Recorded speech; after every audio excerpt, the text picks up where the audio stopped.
From high atop Mount Manitoba, the home of NotHallOfFame.com, it's another episode of How the Hell Did This Go #1? And boy, did I come up with a stinker. I'm really proud of myself. I gave Brad and Andrea someone that they had never heard of, I'm guessing. I only realized that I had heard it before when I listened to it, and then I found the Family Guy episode that had it. And then I was like, that's where I recognize the song from. And after doing more research about the song's origin, it's actually very appropriate that it was done by Herbert. But anyway, we are looking at Mary McGregor. Is it Mary McGregor? I always get her confused with Maureen McCormick. No, that was Marsha Brady. Either way, it doesn't matter. It's Torn Between Two Lovers. Early 1977, and I think a dramatic reading is in order.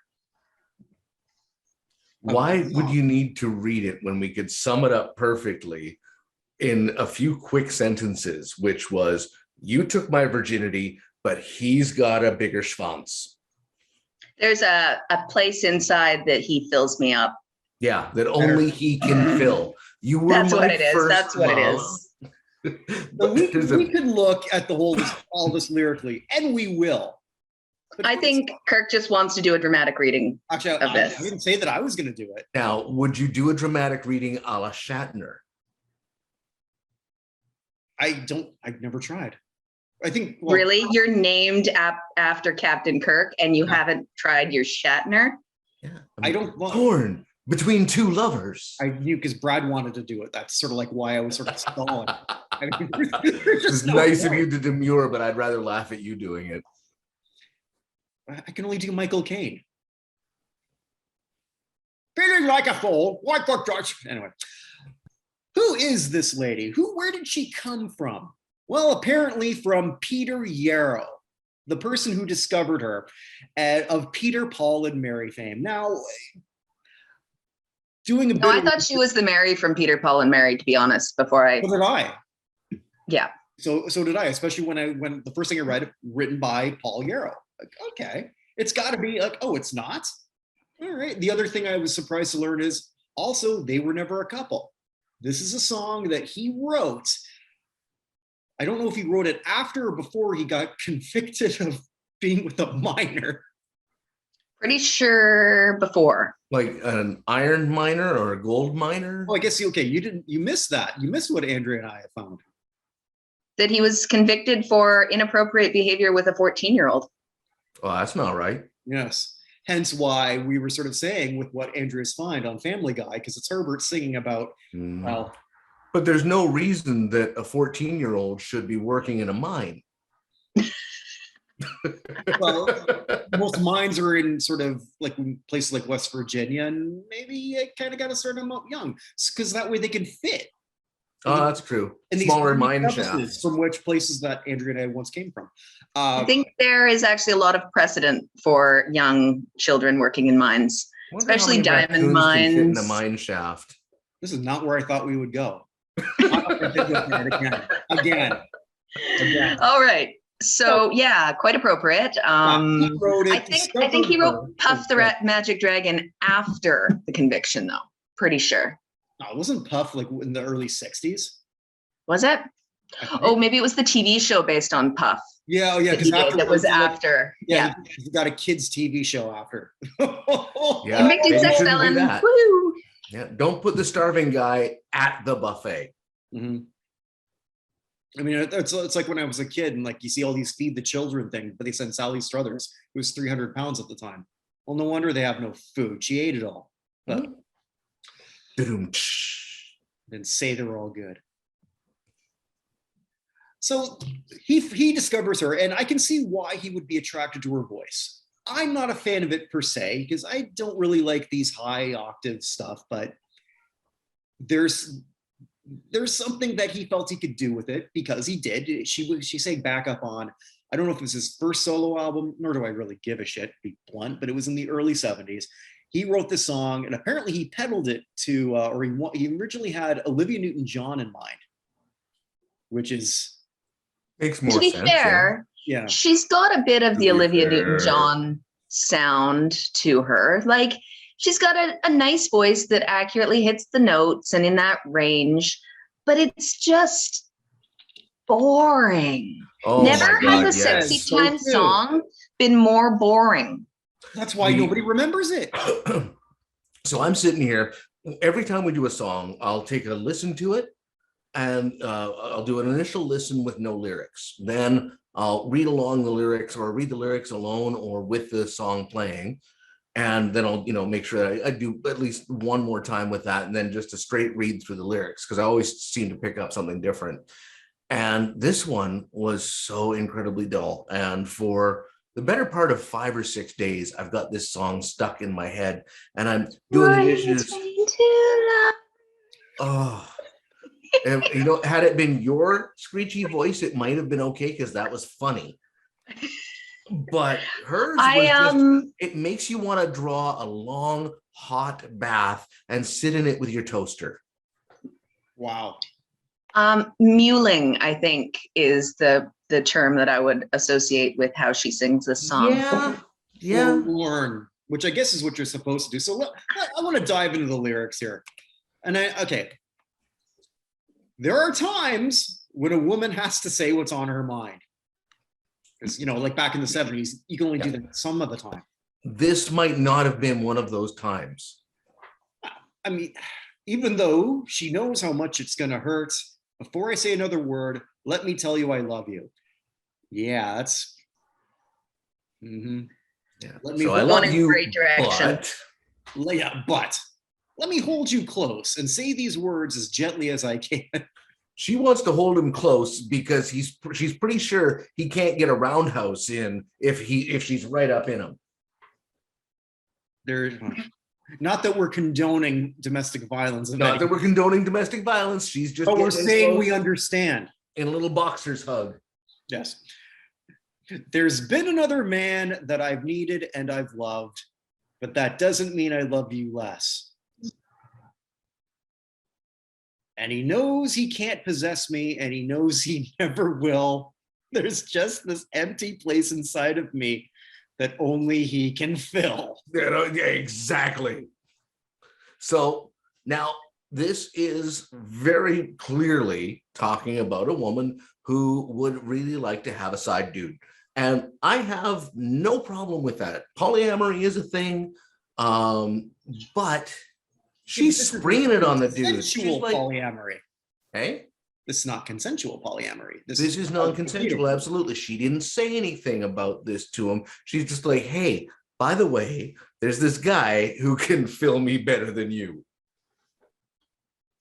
I still want you to provide and support me. Oh, and love me. I mean, there's love going on. Dote on me, but yeah, by the way, I'm stupid another dude. Yeah, you know what? And that's okay, but not to be sprung on like that. There are a lot of songs about a lot of movies, a lot of shows, a lot of everything about people trying to figure out which one they want. Mm-hmm.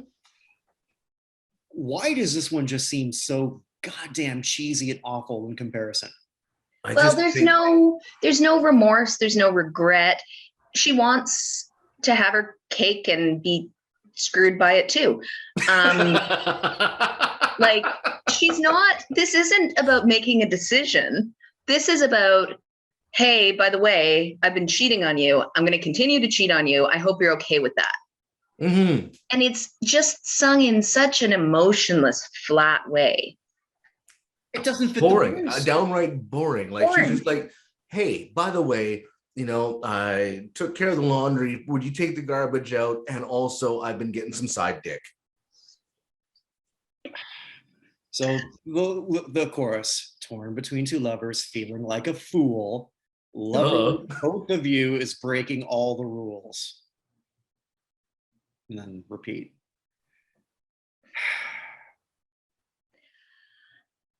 I have more problems with this song and the presentation of it. This song was produced at the Muscle Shoals studio. Like, this is some of the best flippin' studio artists of the time. Did you read where exactly? Okay, I got a quote. So Yes, there was a muscle show. Okay, well, okay, I found this on Last FM. Actually, you know what? Let's go. I want to go back to that later because I want to finish. Okay. Sorry. No. It's that's my fault. That's my fault. I'm supposed to be the leader of this motley crew of Girls, misfits. girls. They never went number one, so you might as well just do that. Yeah. And so we changed this to how the hell was this a hit, which is probably coming in 6 months. Anywho, so you mustn't think you failed me just because there's someone else. You were the first real love I ever had, and all the things I ever said, I swear they're all still true. For no one else can have the part of me I gave to you.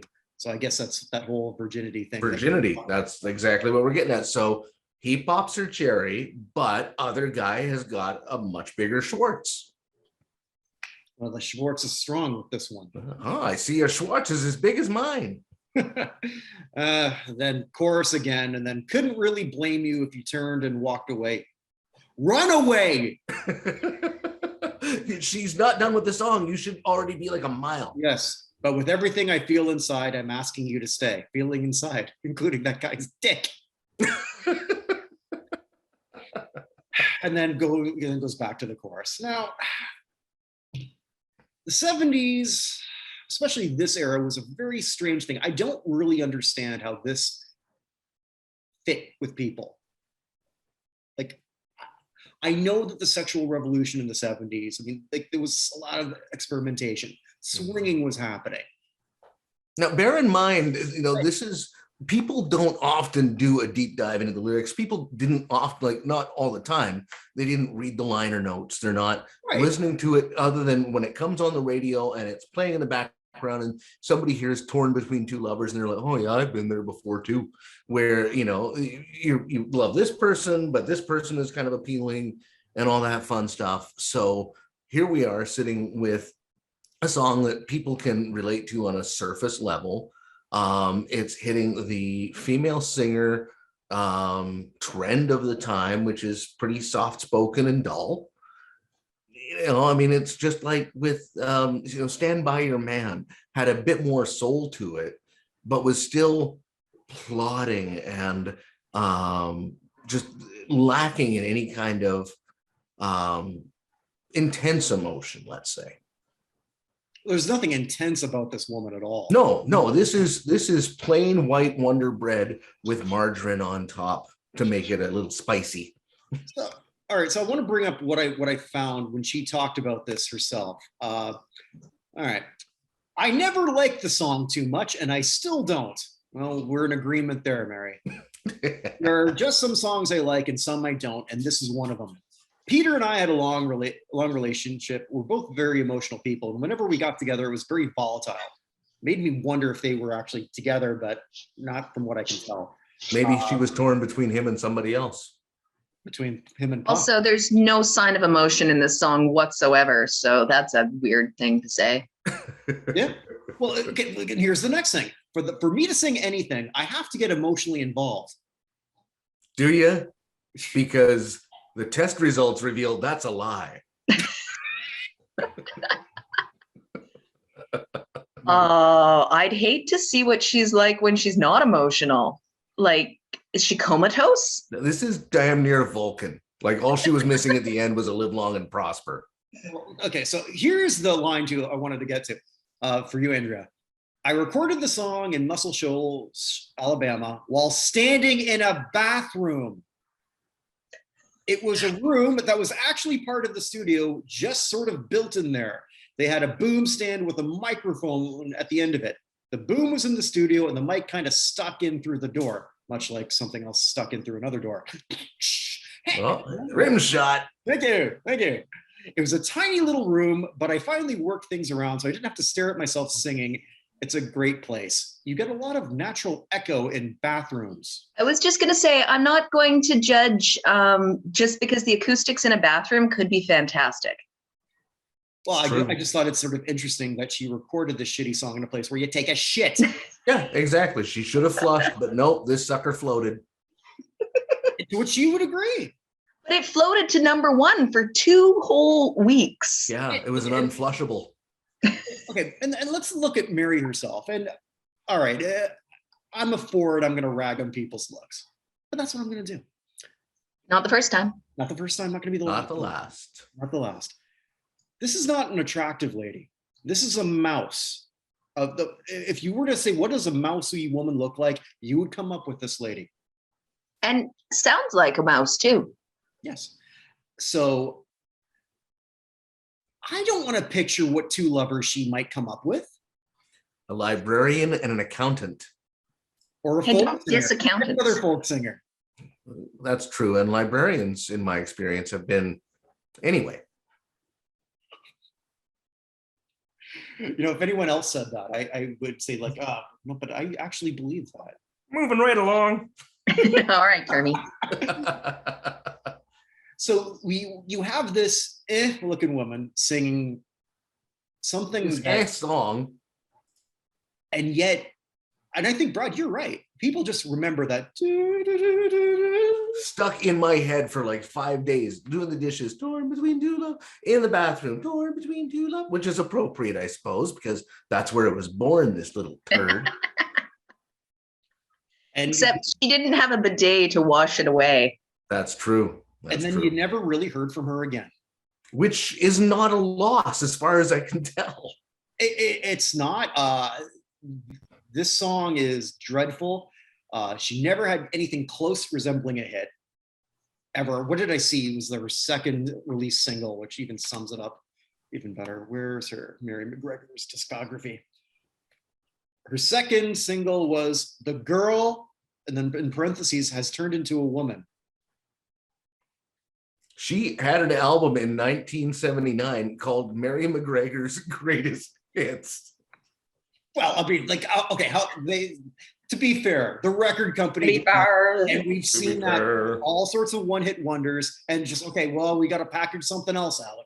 Yeah, but Mary McGregor's Greatest Hits, it's just this song 7 times. Okay, well, it's not like, it's not as bad as Chubby Checker. The Twist. Well, Chubby Checker at least had different names for his songs. They were still the same song, but, you know, you can do the twist and you can twist again like you did last summer. I mean, it's not like they could put, well, I guess maybe that's what they should have done. An honest title from the record company, Mary McGregor's Greatest Hit. Yeah. Or Mary McGregor because she needs the money. I don't think she gave a shit about. Would she have said anything if she did?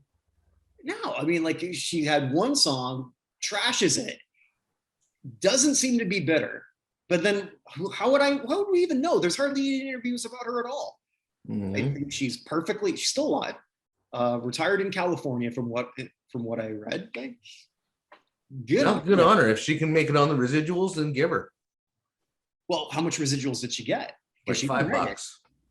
She didn't write it. She'd only have performing credits. Mm-hmm. And it's not like it fared well over the years for... No, we don't see it in major motion pictures. We're not talking like we did last week about, like, I think it was with you guys, Kate Bush, who's now number one. I think never been number one.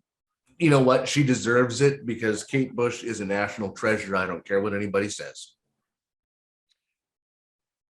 So this is what we've got. I don't know where to end here with this other than it's an end. Although I did see her do this on the mid.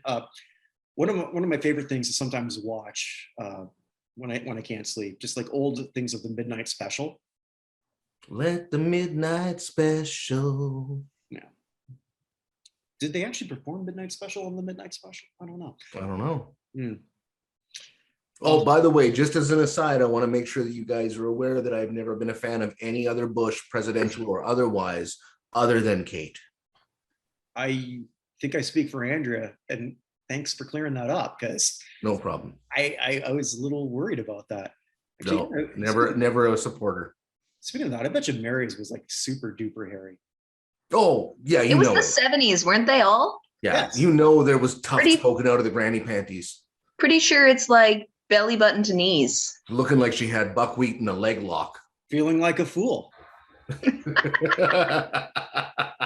it used some tools. It was the style at the time. But right. So was an onion on your belt. So in that midnight special, check that out. You can see it's Mary singing, but that's also very 70s because there's the nipplies out. It was always cold in the studio in the 70s. They couldn't afford heat back then. It was, but I've never seen anyone. Well, and they all burnt their bras, so there was nothing to cover them. Go back and watch WKRP in Cincinnati and have a look at who's sitting behind the desk. Yeah. It got a little chill. Well, even into the 90s, it was always cold somewhere near Jennifer Aniston. Yeah, but I'm okay with that. No, 100%. Yes. Misogynistic comments to work towards Kirk and Brad can be found just right below.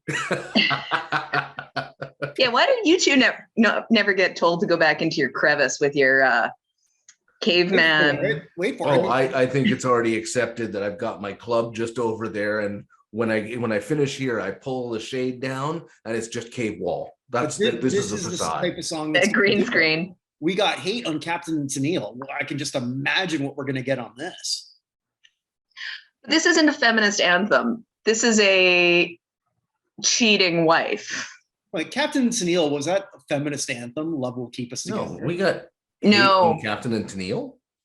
That was thinking. Guys. I wasn't involved in that one. Helen Reddy. I mean, it was Helen Reddy that I was thinking of. I thought we got the crevice one. Fair on that one. I thought we did a pretty good job.